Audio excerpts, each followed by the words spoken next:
Bonjour à tous et à toutes, ici Kurohano et bienvenue dans ce premier véritable épisode euh, de mes tutoriels sur comment apprendre à programmer en C++. Donc la dernière fois, j'avais fait une vidéo pour vous expliquer comment installer le logiciel que nous allons utiliser aujourd'hui, qui est Qt Creator.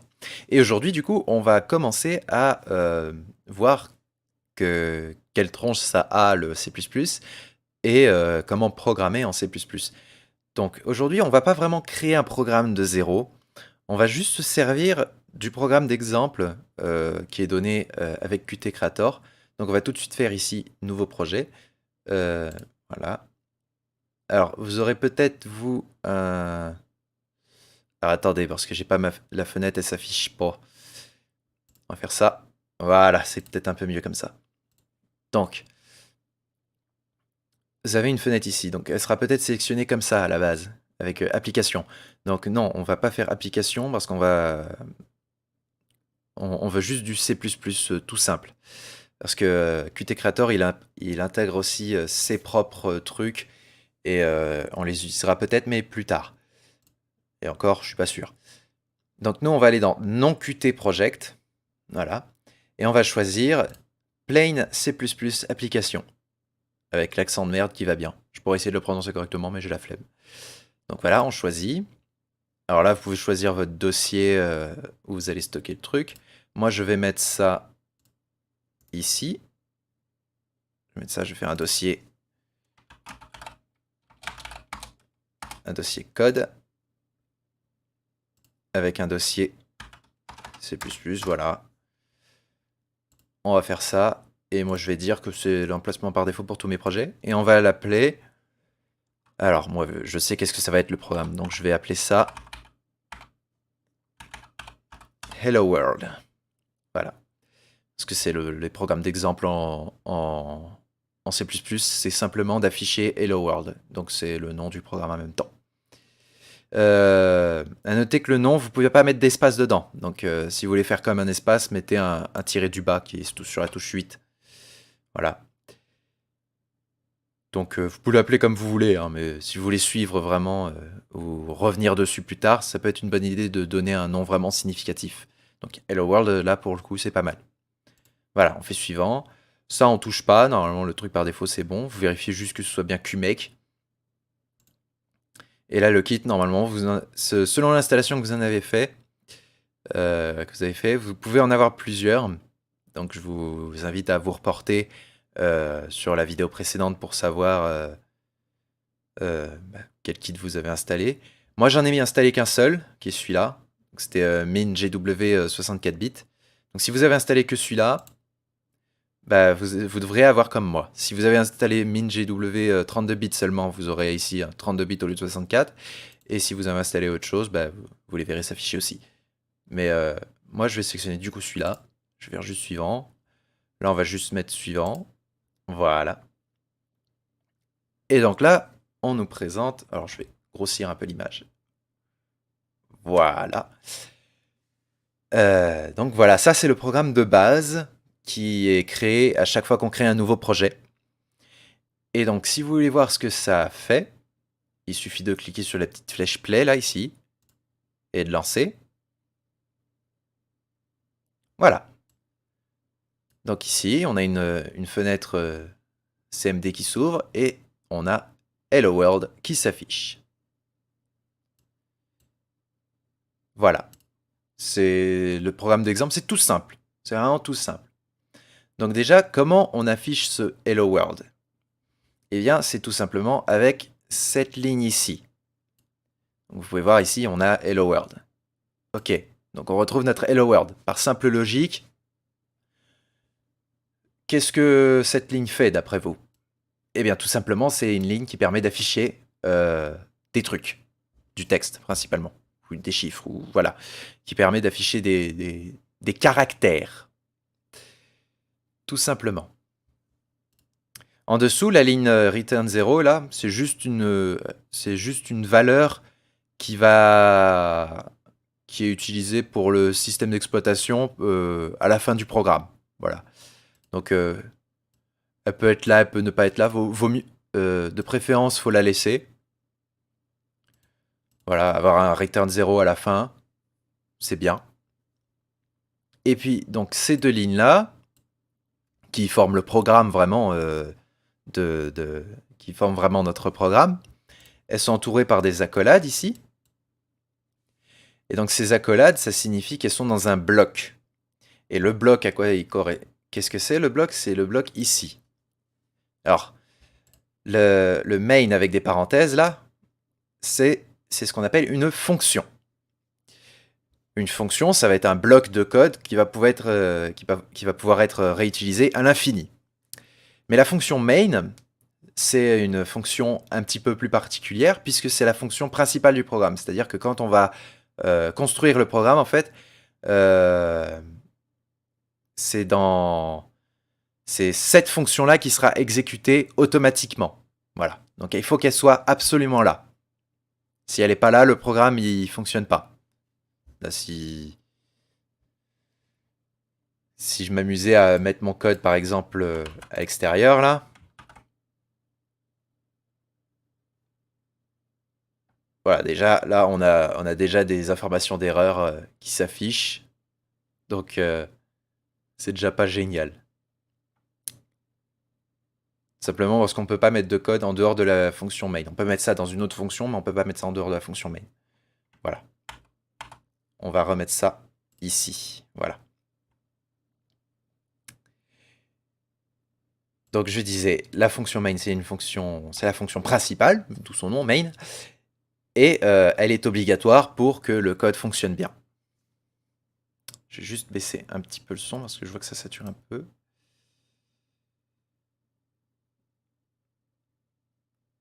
Voilà.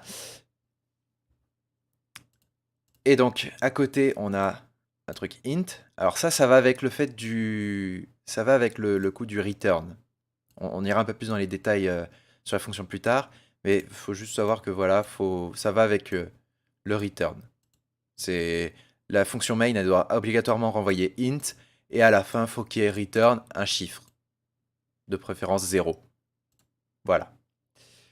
On expliquera dans une future vidéo précisément comment ça fonctionne les fonctions. Pour l'instant, on fait simple. Et donc il nous reste encore deux lignes au-dessus. Using namespace std. Alors ça, c'est une fonction, enfin c'est pas une fonction, c'est juste une ligne qui permet d'utiliser en fait un espace de nom, comme expliqué ici. Faut pas trop s'en préoccuper, juste faut garder la ligne, c'est de préférence. Parce que sinon, ça oblige en fait tout ce qu'on utilise en fait qui est fourni en C++, des fonctions qui sont fournies, que ça concerne la ligne du dessus, j'explique après. Où il faudra rajouter sinon std deux points devant. Sinon, voilà. Et du coup d'utiliser using namespace std, là, ça évite de mettre ça devant. Voilà. Pour faire simple. Et donc enfin la toute première ligne, au final, on a fait tout à l'envers puisque en importance. Voilà. Qui est include IOStream. Alors, include, ça veut dire qu'on inclut une librairie qui est pas... on inclut une librairie. Donc une librairie, c'est du code supplémentaire avec des fonctions, tout ça, qu'on peut rajouter. Et le C++ intègre un certain nombre de librairies de base. Et donc ici, on utilise la librairie qui s'appelle IOStream, et qui est la librairie qui sert à gérer tout ce qui est affichage dans la console et tout ça. Donc ça permet par exemple d'écrire cette ligne. Voilà. Donc pour faire simple. Je dis beaucoup de fois pour faire simple. Donc maintenant, il va s'agir d'essayer de modifier un peu ce code, parce que c'est bien qu'il affiche Hello World, mais est-ce qu'on peut lui faire afficher autre chose? Eh bien, bien sûr. Par exemple, si on voulait l'écrire en français, par exemple, ou juste dire bonjour, tiens, bah, on va prendre ce qu'il y avait entre guillemets là, qui était Hello World, et on va juste remplacer le texte, déjà. On peut garder le point d'exclamation si on veut, voilà. On va écrire par exemple bonjour. Voilà. Donc ça ne devrait pas changer grand-chose. Donc si on... Oui, bon, il veut enregistrer le fichier, vas-y. Donc on fait toujours enregistrer le fichier avant de compiler, c'est très bien. Voilà. Et donc qu'est-ce que ça a changé? Bah maintenant ça écrit plus Hello World, ça écrit bonjour. Bon, jusque-là c'est assez simple, hein. On modifie ce qu'il y a entre parenthèses et je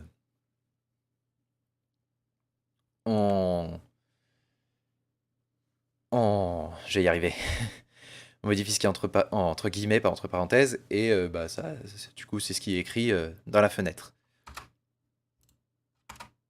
Ça marche pas? Voilà, si, c'est bon. Après, qu'est-ce qu'on pourrait faire d'autre? Bah, on pourrait créer une phrase. Par exemple, voilà. On peut écrire ça. Bonjour, je m'appelle Kurohano. Voilà, donc ça écrit une phrase au lieu d'un mot. Donc ça sert pas seulement à écrire un seul mot, ça sert à... On peut aussi très bien écrire des phrases. Bon. Qu'est-ce qu'on peut faire d'autre? Par exemple, si on voulait écrire plusieurs lignes, qu'est-ce qu'on devrait faire? Bah, pour l'instant, on n'a pas tellement recréé. On peut juste prendre la ligne de code, la copier et la coller et modifier le texte ici. C'est encore assez simple. Par exemple, ceci est une phrase sur une deuxième. Alors, on va éviter les accents. Ligne. Je vais expliquer pourquoi faut pas mettre d'accent vraiment. Voilà. Mais qu'est-ce que je... donc, on a bien nos deux phrases maintenant. Alors, pourquoi faut pas mettre d'accent sur ces...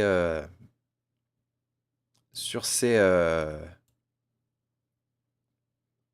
lignes-là?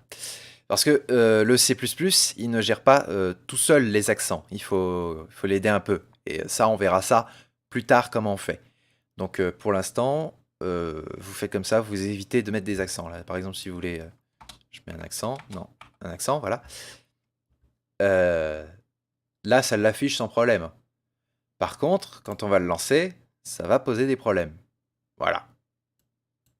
On a un problème ici. Donc je vous expliquerai, si vous voyez des caractères bizarres, c'est peut-être parce que vous avez mis un accent et du coup, évitez de mettre des accents.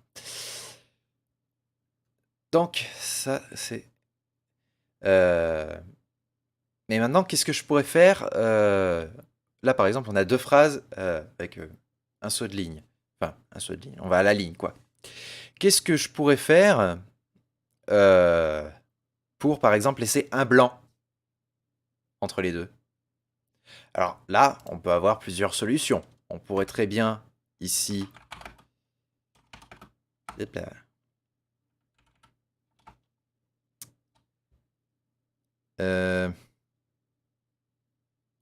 Attendez, j'ai un problème là.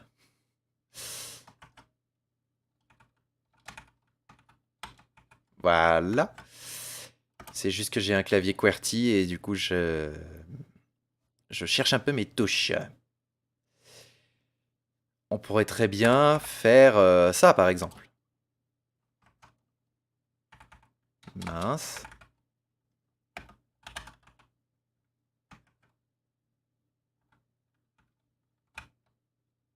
Voilà.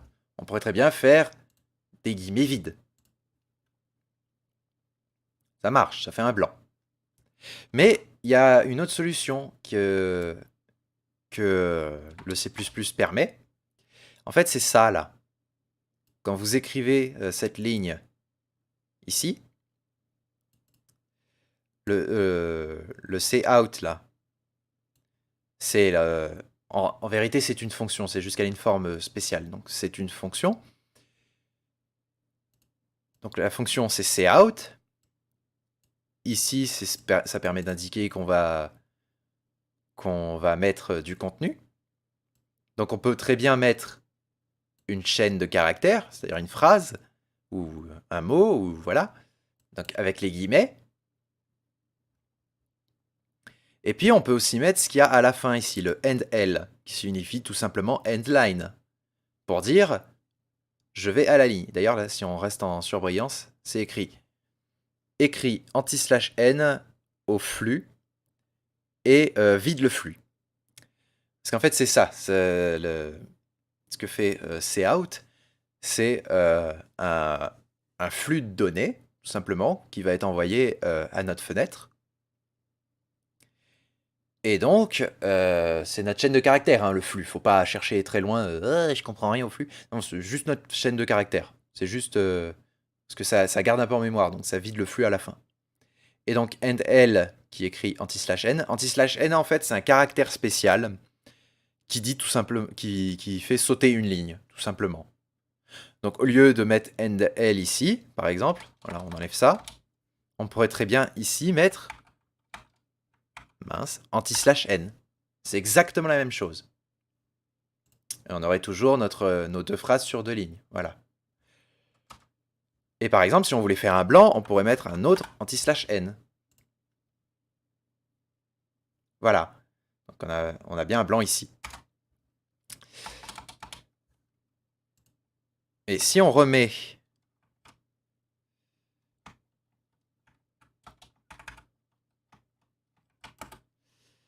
end-l, on peut très bien aussi en mettre un deuxième. Voilà. On peut très bien en mettre un deuxième. Et donc si on lance, on a le même résultat. Mais du coup, vu qu'on a des trucs avec endl et tout ça, machin, est-ce qu'on a vraiment besoin d'avoir deux fonctions cout pour afficher notre texte? Eh ben pas du tout. On peut très bien supprimer notre deuxième cout. Faut juste, voilà, garder les chevrons. Ça, c'est des chevrons, eux, on en a besoin. Et là, vous pouvez voir un problème qu'on commence à avoir, c'est qu'on commence à avoir du code qui s'étend dans la largeur. Bon, j'avais beaucoup zoomé aussi. Donc on peut dézoomer. Alors pour zoomer, ce que j'ai fait, c'est j'appuie sur CTRL et la molette. Voilà.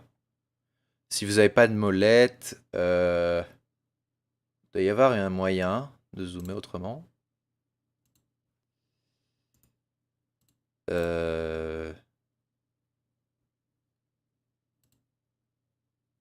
Non. Bon, je retrouverai. Mais vous pouvez zoomer en tout cas avec... ça vous pouvez zoomer avec le contrôle et la molette. Si vous n'avez pas de molette, bah, peut-être que vous avez un trackpad par exemple, bah, ça va être sans doute contrôle et puis vos deux doigts. Ça dépend du PC que vous avez après. Bref, donc là du coup on n'a plus qu'une fonction cout avec tout ce qu'on veut. Tout ce qu'on avait précédemment, sauf qu'on a un seul cout. Et donc on a toujours le même résultat. Et là par exemple, on a du code qui s'étend un petit peu en largeur. Donc avec un zoom normal, ça va. Hein. Ce qui est recommandé... Ouais, non, là, on dépasse, par exemple, vous voyez en haut à droite, là, on est à colonne 119, c'est-à-dire qu'on a écrit 119 caractères. De préférence, en code, on évitera de dépasser les 80 caractères. C'est une convention, c'est rien d'obligatoire, mais c'est juste pour faciliter la lecture. Voilà. Donc, par exemple, là, ce qu'on peut faire, pour revenir dans ces 80 caractères, c'est on peut couper la ligne en deux. On peut très bien faire ça. Voilà. On peut couper la ligne en deux. Tant qu'on met pas de point-virgule à la fin de la ligne ici, ça marche. D'ailleurs, j'ai oublié de préciser, c'est peut-être une des premières choses que j'aurais dû préciser. Toute ligne de code, qui n'est pas une inclusion de librairie, une fonction, enfin voilà, une fonction ou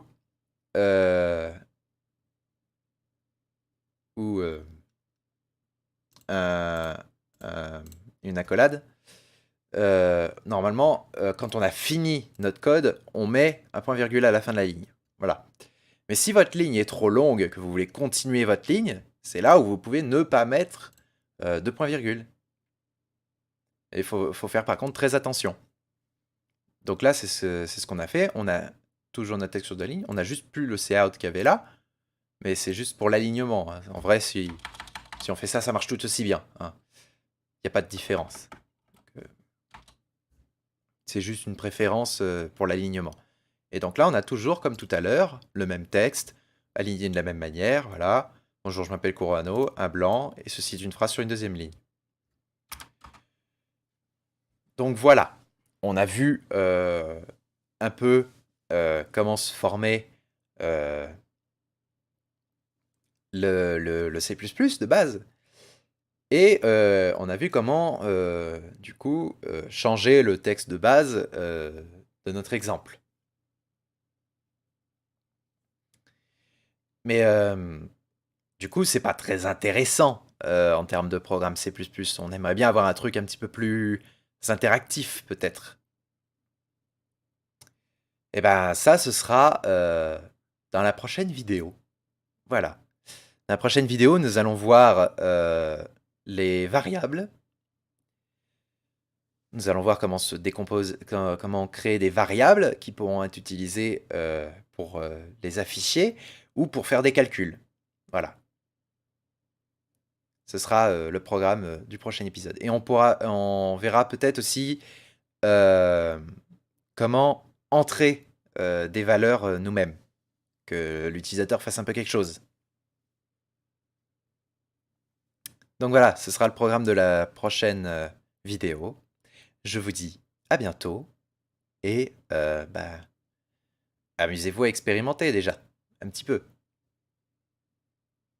Vous n'êtes pas obligé de suivre exactement ce que j'ai écrit, vous pouvez essayer des trucs. Et puis même si ça marche pas très bien, ou alors que ça fait des caractères bizarres comme le coup de l'accent de tout à l'heure, ça vous permettra d'apprendre. Donc voilà, on se dit à bientôt dans la prochaine vidéo.